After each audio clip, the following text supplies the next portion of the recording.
ईमानदारी का इनाम। काफ़ी समय पहले की बात है।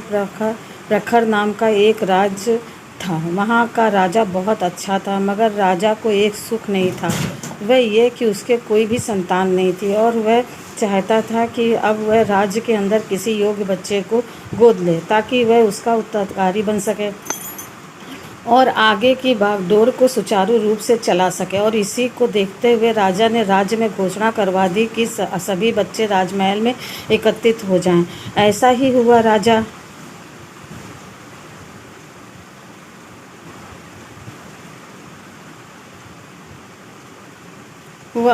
ने सभी बच्चों को पौधे लगाने के लिए भिन्न भिन्न प्रकार के बीज दिए और कहा कि अब हम 6 महीने बाद मिलेंगे और देखेंगे कि इसका पौधा सबसे अच्छा होगा। महीना बीत जाने के बाद भी एक बच्चा ऐसा था जिसके गमले में वे बीज अभी तक नहीं फूटा था, लेकिन वह रोज़ उसकी देखभाल करता था और रोज़ पौधे को पानी देता था। देखते ही देखते 3 महीने बीत गए। बच्चा परेशान हो गया। तभी उसकी माँ ने कहा कि बेटा धैर्य रखो, कुछ बीजों को फलने में ज़्यादा वक्त लगता है। और वह पौधे को सींचता रहा।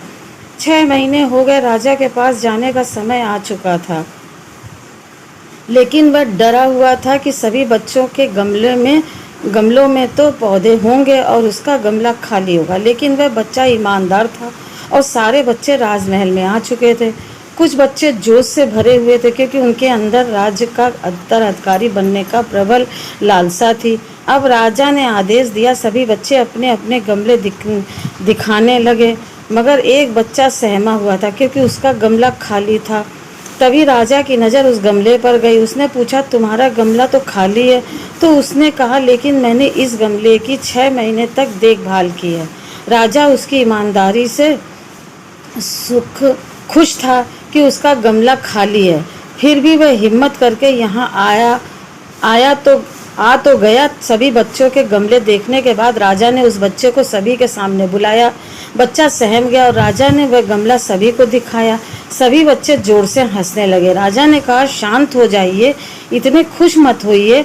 आप सभी के पास जो पौधे हैं वो सब बंजर हैं।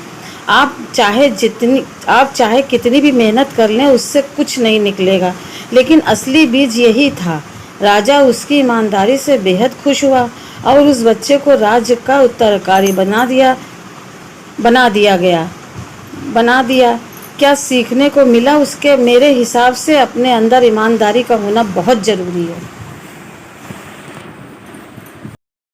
यदि यह कहानी आपको पसंद आती है तो लाइक कर दीजिएगा, साथ ही सब्सक्राइब भी।